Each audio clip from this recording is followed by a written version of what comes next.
Hello and welcome to Gospel Over Gimmicks for this week's video. I'm your host, Rich Stormer Norman, and thank you for joining me again this week. This week we're doing a video on meekness. Meekness. What is meekness? The Bible talks about us being meek. It talks about Jesus being meek.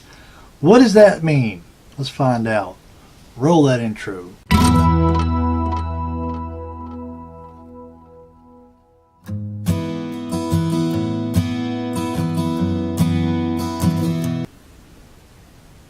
So what is meekness? Looked up the definition at King James Bible Online. I believe that's the website I normally use. Not really sure. Because, you look up a definition for a word. If you just Google it, they're going to give you a dictionary that's modern and probably been, perverted by progressives, to be honest with you. But they might give you a word that has the definition that they think it should have instead of the definition it actually has. So when it comes to Bible words, I like to go to a Bible dictionary and see what the word meant when the translators put it in there. So I went to the King James Bible Online.com or whatever it's called. Not really sure. But my computer's not on. I'll take it there and show you. And I looked up meek. What does meek mean? Mild of temper, soft, gentle, not easily provoked or irritated, yielding, given to forbearance under injuries. Long definition. But I think they covered it pretty accurately. I've seen an article, the Greek word praus. You pronounce that however you see fit. But that's the word used for meek for the most part. And it means power under control. And they had, I believe it was focused on the family, where I found this article, and they had this bunch of stuff about war horses. But anyway, if you want to go find that and read it, I'm not going to get into it. But we equate meekness nowadays with being a sissy. We've somehow got it to where we equate being meek as being some kind of a sissy. And that's not the case. Jesus is a clear example of that. But I'm sure you've met Christians who just think, oh, well, it's better not say nothing, just better not say nothing. Just be meek. That's not what it means. It don't mean you just cower in fear and you don't ever stand up for yourself or stick up for anything or take a stand on anything. Jesus was the epitome of meekness. We know that. But he wasn't no pushover. Like I think I did a video way back in the day. Jesus ain't no sissy or something like that was the title of it. So let's get into the scripture. Using my new church Bible Publishers 120 and top grain cowhide. Still needs some breaking in. I did some breaking into it last night, but still a little bit stiff, so we'll have to work on it a little bit. I might buy the calfskin one, but gotta love that leather smell. Anyway, stop rambling, Richard. Matthew. We're going to go talk about Jesus being meek. Matthew 11:29.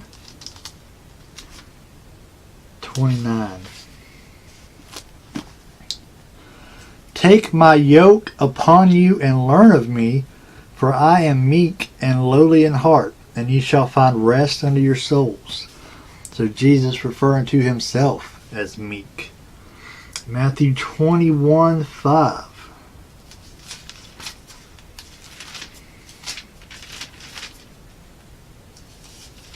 I get a review of this Bible up at some point.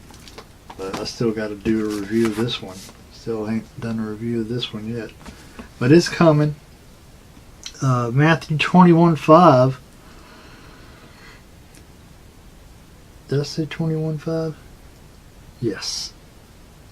Tell ye the daughter of Simon, behold, the king cometh unto thee, meek, and sitting upon an ass, and a colt the foal of an ass. Jesus talking about being meek. And even the prophet Isaiah, we know prophet Isaiah talked about Jesus in his prophecy. He talks about Jesus being meek as well, if I can find it. See the glory of thumb tabs? It'd be nice if they'd make Bibles with more thumb tabs, all I'm saying. Isaiah 53.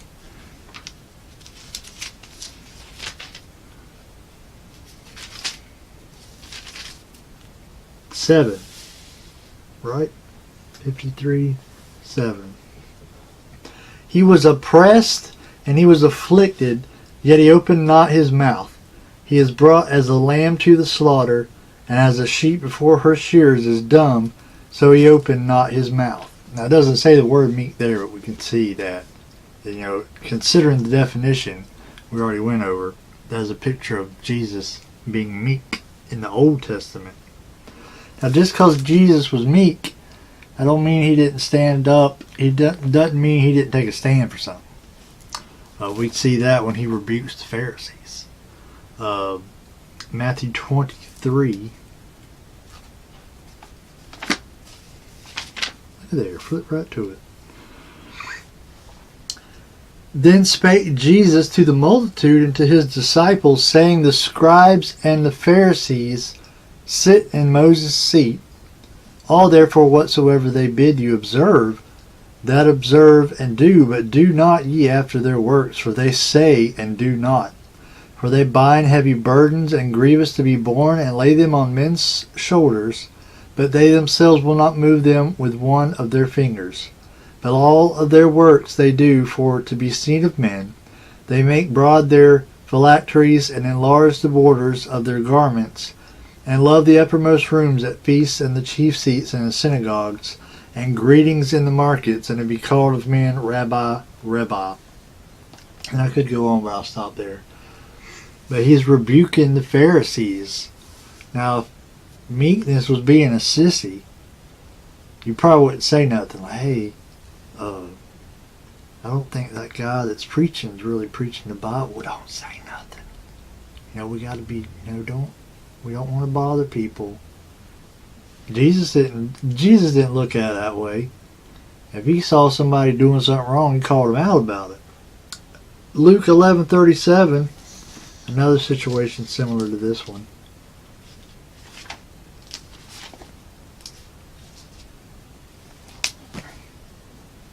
37 through 44.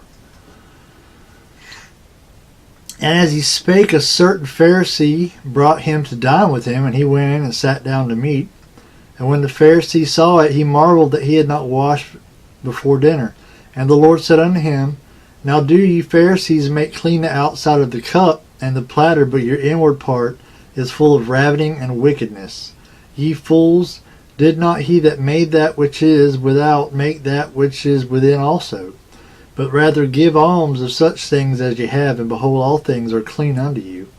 But woe unto you Pharisees, for you tithe mint and rue and all manner of herbs, and pass over judgment and the love of God. These ought ye to have done, and not to leave the other undone. Woe unto you Pharisees, for ye love the uppermost scats in the synagogues, and greetings in the markets. Woe unto you scribes and Pharisees, hypocrites! For ye are as graves which appear not, and the men that walk over them are not aware of them. So again, he's rebuking the Pharisees, this time right to their face. One of them anyway. So I find it hard to equate meekness with being a sissy. So meek doesn't mean you're a pushover. It simply means that you have control over yourself. Like I mentioned earlier with the Greek word that means power under control. Titus 3:2.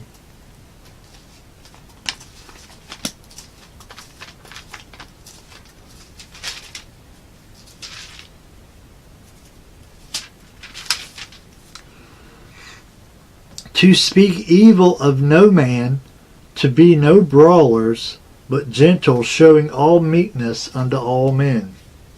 Notice how it said there, speak evil of no man. What is people's first reaction when they get in a heated disagreement with somebody? Start calling them names. That's usually what people resort to. If not at the beginning, at some point. Unless you have yourself under control. Don't speak evil. You can disagree with somebody. You can get into a debate, argument, whatever you want to call it, without resorting to name calling. Or the second part, no brawlers. Don't be violent. Don't speak evil of them. You can get in an argument. You can debate. Y'all can disagree, but don't speak evil of him, and don't punch him in the face. I know. Telling you, been in some situations. I was in a situation yesterday I want to punch somebody in the face. But don't speak evil, don't punch them in the face. But gentle, showing all meekness unto all men. Gentle. You can disagree with someone in a gentle way. 1 Peter 3:15.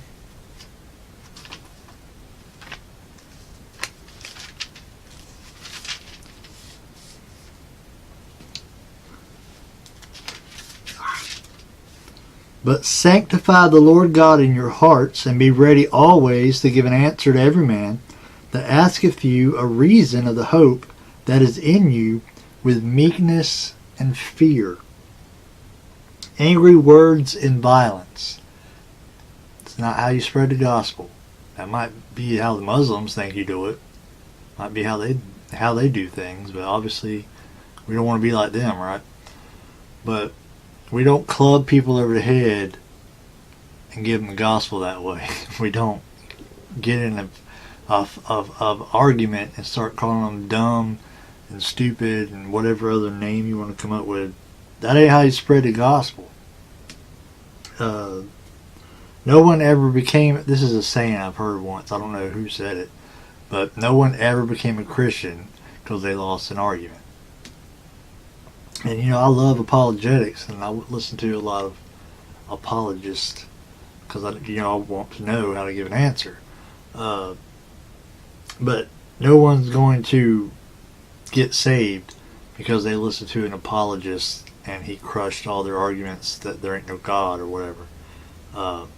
What an apologist's job is to soften someone up, someone that's really hard like that, and get them ready for the gospel. Get their heart prepared, tilled up. You know what I'm talking about. Your anger is a measurement of your walk with Christ. Christians aren't prohibited from being angry. So, if you get mad at somebody or something, some situation, that doesn't mean you sinned for being angry. You're not allowed to get angry, if that makes any sense. You're allowed to get angry is what I'm trying to say, as long as it's the right way. Ephesians 4:26.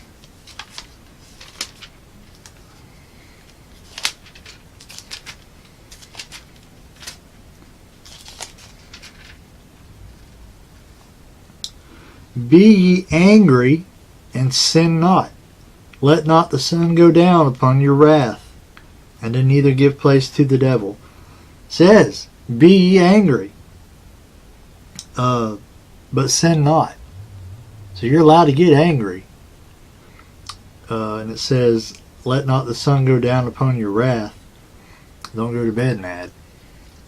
Neither give place to the devil, because the devil will use your anger to get you to sin. I mean, I don't have to make too vivid of a portrait here, because I bet you can understand how that would work. When I'm driving home from work, I drive 40 miles to work and 40 miles home from work. It's a long drive. And lots of traffic in between here and there. And people, woo, let me tell you, they get under my skin when I'm driving. But you gotta keep it in check. Because if I get super mad, like I hate to admit this, but I'll just go ahead and tell you. I was on my way to church. This was like last year, and someone just did something that, and I was like, I thought about them. I'm not going to tell you what it was, but it wasn't a good thought, and I repented of it. And since I was on my way to church, I just went ahead and repented of it when I got on the altar at church. But the devil will use your anger to get you to sin. And it ain't hard, because once you get angry,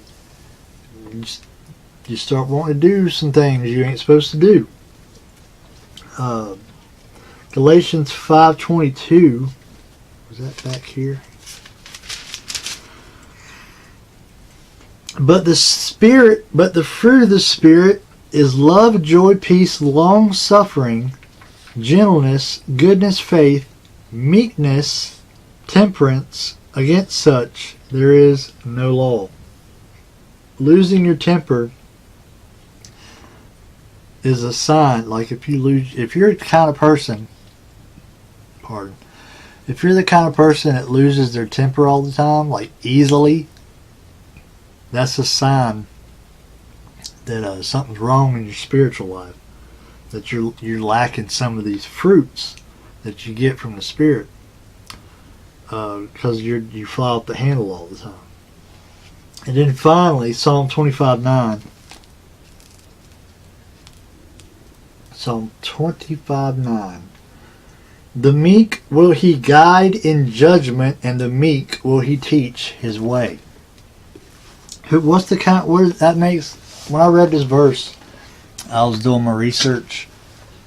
The thing that came to mind was it says, and the meek will he teach his way. What's the kind of person that God can use? He can't use an angry person. Someone who flies off the handle with every little thing that goes wrong. So what kind of person can God use? A meek person. Not somebody who's a sissy. Not somebody who never stands up and takes a stand about anything. This Bible is worth taking a stand on. But you can't. You're not doing much good for God if you're just out there trying to be a Christian and just being angry and hateful to everybody and just not having power under control. Control yourself. Don't fly off the handle. Just if someone disagrees with you, you can disagree without being disagreeable. So that's going to be the video today. We're almost at 20 minutes, so I'm going to go ahead and cut her off. Pick the Bible giveaway winner Monday. So we got that taken care of. Joanna won that.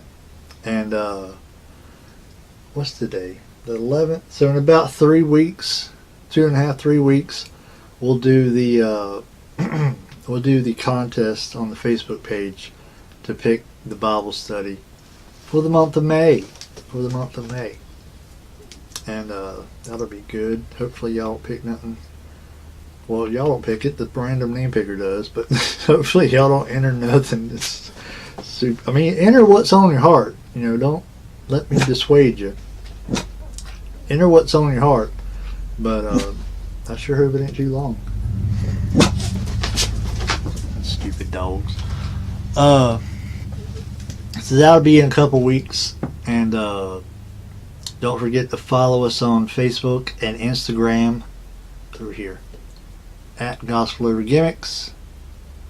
And you can follow us on Twitter at GXG_ministries on Twitter. And if you want to email me, you got an idea for a show, a question, you want to know more about how to be saved, you want to be added to the prayer list that you're going to see at the end of the video here, just send me an email at gospelgimmicks@gmail.com, and that'll take care of it. I added the email address to my email app on my phone. So now, if you email me, because I was at the point where I was only checking the email like every 2 weeks because nobody emails me, but I gotta check it. Now, got it on my phone, so if anybody sends me an email, I'll get it, and it won't have to take me 2 weeks to check it. So that's going to do it for Gospel Over Gimmicks today.